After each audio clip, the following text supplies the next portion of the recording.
Angedacht zwischen Rhein und Reden. Impulse aus dem Kirchenbezirk Germersheim. Von Osten, Westen, Norden und Süden kommen Menschen, die nach echter Wärme mühten. Da steht er, ein Tisch, gedeckt für alle bereit.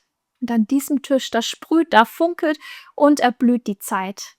Denn da sammeln wir zusammen Momente für die Ewigkeit. Hier sitzen Menschen, ganz echte. Ein Mensch, der oft allein mit Sorgen so schwer, der darf hier einfach mal sein. Und egal wie sie kommen, egal wie du kommst, du bist willkommen und von Grund auf angenommen. Komm, setz dich her und vergiss den Stress.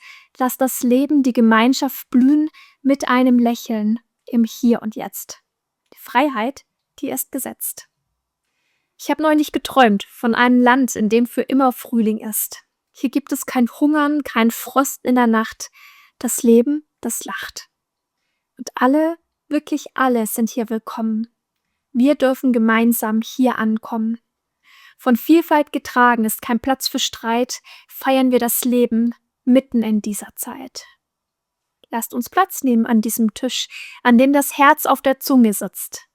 Hier wird das Brot geteilt und die Sorgen verkleinert. Ein Fest des Genusses, bei dem das Miteinander glänzt und Gott ganz selbstverständlich zwischen uns sitzt.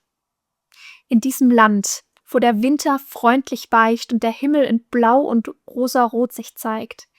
Kinderliebe Stimmen, keine Mauern mehr. Alle sind vereint im Leben, das so schwer erscheint. Lasst uns nicht nur träumen von dieser Zeit, sondern die Türen und Herzen öffnen in dieser heutigen Zeit. Von Osten, Westen, Norden und Süden kommen Menschen, die echte Wärme nun finden, am Tisch, der bereit ist für alle Zeit, nicht nur in Gottes Ewigkeit. Gemeinsam teilen wir diesen Tisch und genießen den Klang und das Licht. Inmitten Gottes Gastfreundschaft, da kommen wir zusammen. Angedacht zwischen Rhein und Reden. Impulse aus dem Kirchenbezirk Germersheim.